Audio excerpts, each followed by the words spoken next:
Hello everybody, welcome to Cooking with Courtney, the new and improved version of Cooking with Courtney. I am back and excited to cook for you guys today. I have two special guests with me. First, I have my amazing grandmother. Say hey, grandmother. Hello. Her name is Velma. Everybody. Her name is Velma. I call her grandmother. So this is grandmother. And then I also have my wonderful mother. Hello, everybody. This is Jannie, my mom, okay? And so they are my sous chefs today, Okay. I guess. Okay. Whatever you say. So for this first episode of bringing Cooking with Courtney back, I thought I would cook one of my favorite meals and one of the meals that I get the most compliments on. People love my greens, okay? Collard greens, mustard greens, turnip greens, any kind of greens that I cook, people love them. And so I am going to share with you my recipe for collard greens today. So I cook my greens from scratch, but I cannot cook cornbread from scratch. You know, I go to good old Jiffy. Jiffy has been working for me for years, but if I'm going to cook greens from scratch, I need to be able to cook cornbread from scratch. And so these two lovely ladies are going to show me how to make cornbread. So you get two recipes in one today: collard greens and cornbread. All right. Y'all ready? Ready? I think so. Okay, so when you are cleaning your greens and getting them ready to cut, you want to make sure that you're getting the stem out because it's very tough. Okay, and you don't want to eat that in your greens. So the easiest way to do it is to pinch the greens and then go alongside the stem and pull the actual green off of the stem like that. And then you do a little twist, take this, throw that away, and then you have a green ready to be cut. Okay, and I'm stacking them here. I'm going to take it and do a good roll,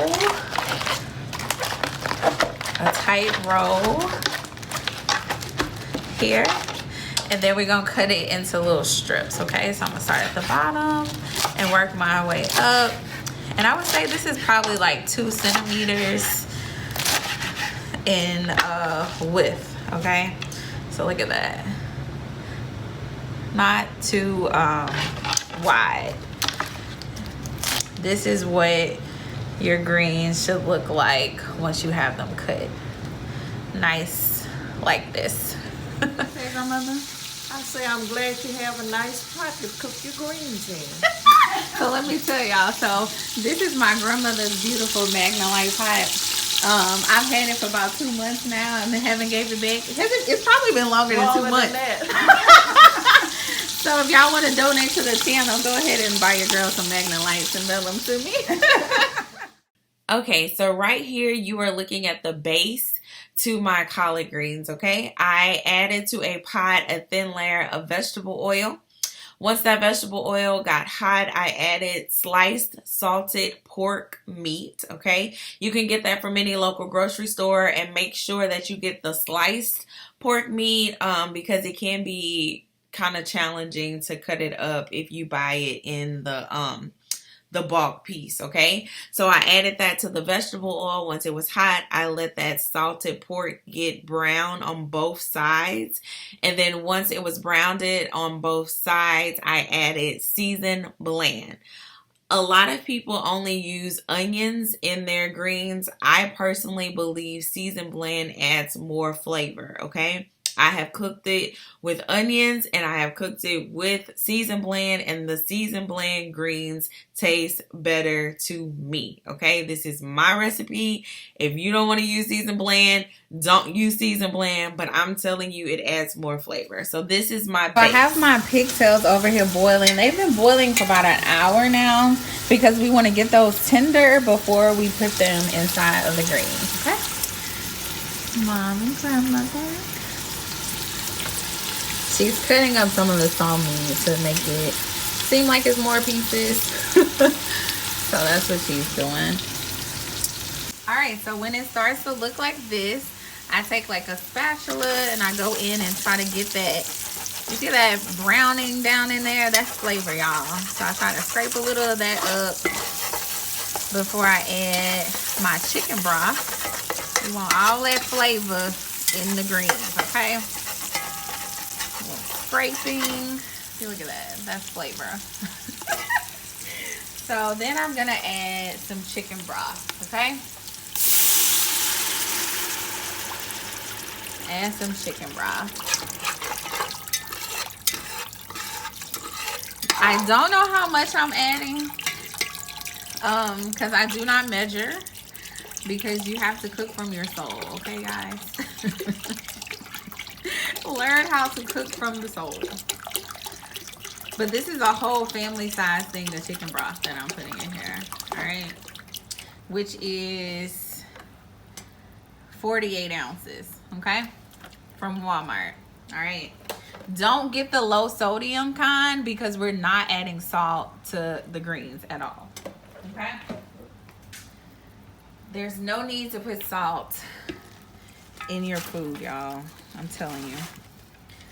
We have become so accustomed to adding salt to everything, but most of the seasoned blends that we use already have salt in them, and so you don't need that extra salt.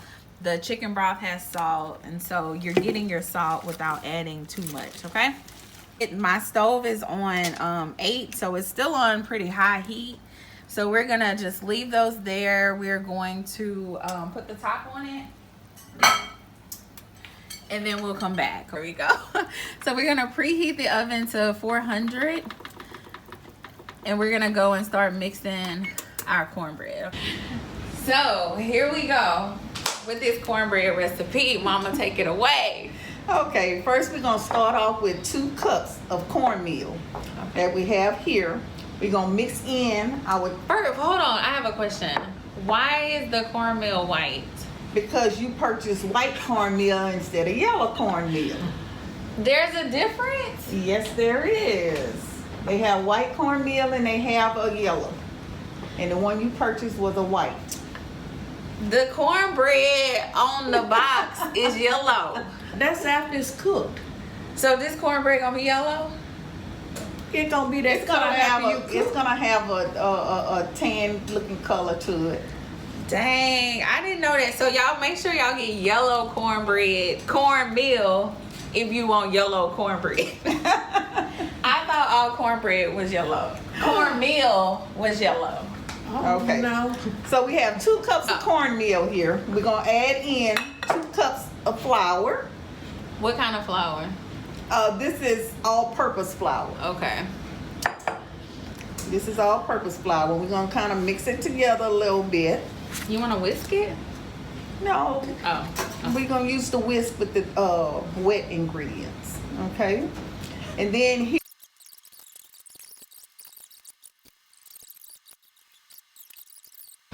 Notice how we are mixing all of the wet ingredients together, all of the dry ingredients together, and then you combine those together. That's the best way to bake. What is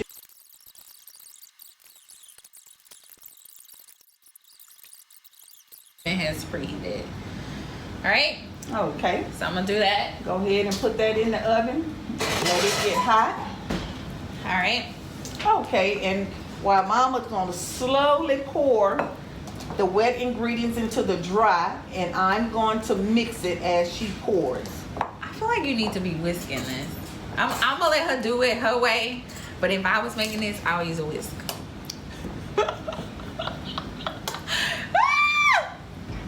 So how did you learn this recipe? Like, is it stem from like your grandmother's cornbread recipe, or is it just something you came up with? Like, this is something I actually came up with. What you can do is you can find your recipe on any internet page. Y'all, I have very bad control issues, and I really want to whisk this so bad because it's gonna be lumpy. Let me get out of your way. Okay, let's switch. Okay, I'm gonna stop and let her do the whisking of this. But this is what you do is you find your recipe on the internet and then you make it your own. You can add what you want, take from what, take away what you want, and you may not get it exactly how you want it the first time, but as you do it, always write down what changes that you made to it. That way, when you finally get it the way you would want it, then you would have that recipe for your homemade cornbread at all times. I'm gonna be completely honest and say I'm concerned about this cornbread because it's white. That's all right. It's still gonna taste the same. No, cornbread is supposed to be yellow. Well, it's too late to go to the store to get some yellow cornmeal. I messed up on that one, y'all. I learned something new today. There's yellow and white cornmeal. Okay, she's gonna finish mixing that, and I just want to share with y'all. Now, when my grandmother was making cornbread, we would always have to stay at her house while my mom would be at work, and she would make cornbread. And as soon as the cornbread come out of the oven, it's gone. She would have to make another batch. She bake it, it's gone. She made such delicious cornbread, but I fault myself for never actually watching her actually make it and writing down the recipe. And when she passed, it was like, okay, who's gonna make our cornbread for us now? I have one aunt, Shirley. Hey, Shirley, Eli. She can make a good cornbread, but it still does not taste the way my grandmother used to make it. Not to me. It's close, but it's not that. So I advise anyone, please watch your grandparents as they're cooking so you can learn their recipes. If you don't keep it in your mind, write it down so that that recipe can go on from generation to generation. Yeah. Okay, you got it all mixed, Courtney? Yeah. And you think it's mixed up good? Yeah, I think I got all the lumps out. Okay, what we're gonna do next is we're gonna get that Can we add a little more sugar? If you wanted to make it a little sweeter, you can. Yeah, I'm feeling it in my soul. Okay, she wants to go into that diabetic coma. Don't say that. Don't say that. No. I feel like something that's very important about cooking though is like you really have to cook from your heart. Like people who cook and they like rushing through the process, they food don't taste that good because they're not cooking from their heart. And so when your heart tells you to add a little more sugar, you add a little more sugar.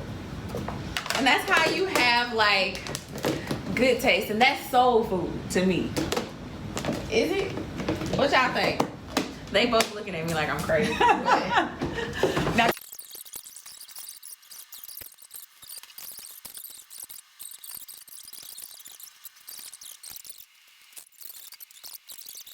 so look at this. The greens have been cooking down, y'all. They're boiling. And now I'm going to go ahead and add my pig feet from... I keep saying pig feet. It's pigtail. Pigtails, y'all. I'm gonna add my pigtails into my greens. All right, pigtails go into the greens. I'm making a mess because I'm holding the camera too and transferring. So, oh, well, come help me, grandmother.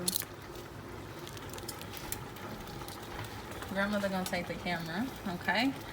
So we're just gonna scoop all of those out from this pot to the other. Ooh, that's a lot of meat. All right, so that's all the pigtails out of that pot. They're now in this pot. I'm gonna give it a stir. Okay, we're gonna use our thingamajig. What do you call these things? Pot holder. To get this all mixed in. All right. Ooh. You got to get down in that bottom and get those onions and stuff that were down at the bottom. Bringing it up. Bringing our pigtails in. Okay. Now, I'm looking at the water level in these greens, and I feel as though they need a little more because you want them to be fully coated with liquid. All right. So what I'm going to do is actually take some of this water that the pigtails were boiling in, and I'm gonna add just a little bit to my greens, just a little bit. All right. Now we're going to season them. Go closer. Go closer. Yeah, about right there. All right. So season salt. This has salt in it already, y'all, so we're not gonna add extra salt. So we're gonna add this.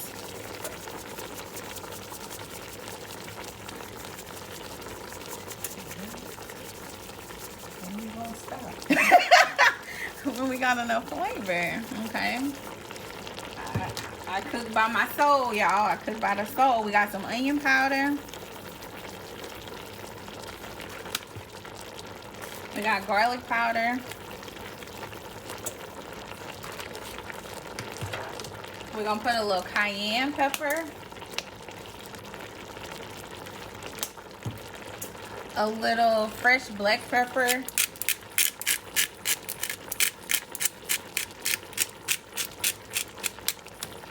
All right, and that's it. We're gonna give this a good stir.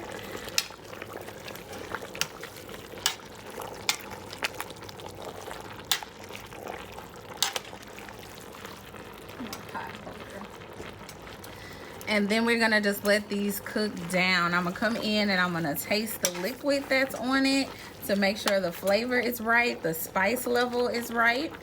I'm also gonna add some crushed red peppers towards the end, but we're gonna let this cook down first, okay? We're gonna try to make sure that all of our meat is in that liquid. And all our greens are covered with liquid as well. All right, so we're gonna add the top back on that and let it cook down. So when I put the pigtail water in the greens, my grandmother face was like, oh hell no, and my mama face was like, you gotta be kidding me.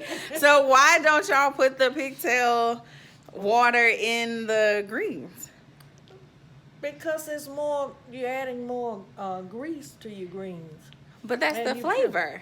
And then when you boil your pigtails, you see how it has that little thing on top, like from where you boiled it at. But that Just when like- you pour that water out of the pot, it doesn't go in there.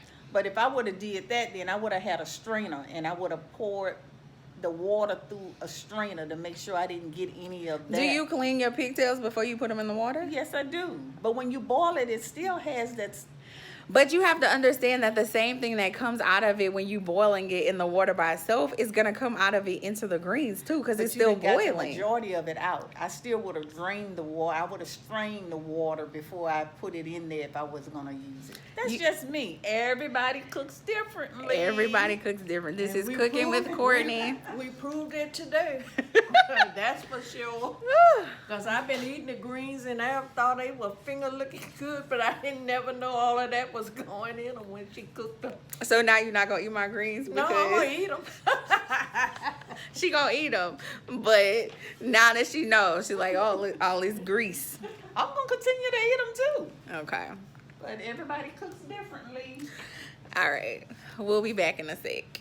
All right, so the timer just went off for the cornbread. This cornbread, y'all, it looks really good. Oh my God, it looks good. Grandmother sounds shocked. Y'all heard it? It looks really good. All right, so we're gonna do a little taste testing. Me and grandmother. Say hey, grandmother. So we're gonna pull some of the greens out. Just a couple out. And so we're gonna make sure they're tender. I also want to make sure the juice has some good flavor to it. So I'm gonna get a little juice. All right, y'all. So the cornbread is out. It is looking very good. Let me see if I can raise it up to you guys. We just gotta taste it and see if it tastes good. And grandmother just tastes the greens, and we made sure they were tender. So what's your review so far? They're delicious. They're delicious. Yes. 10 out of 10. 10 out of 10. I'm ready You to got eat. it, girl. I'm ready. All right, we got a new guest that came to come help us out. My lovely cousin Kim. She don't eat greens though. I don't eat the greens, but So- they smell good. All right. Thank you. So we're going to plate everything and then we'll be back in a second.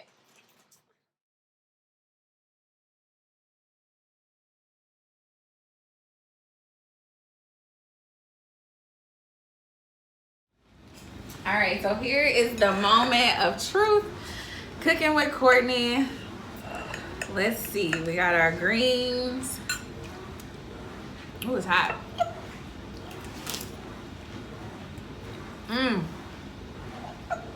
Man.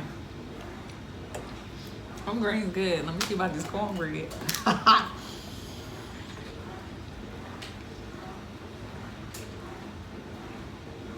What y'all think about the cornbread? Y'all ain't talking.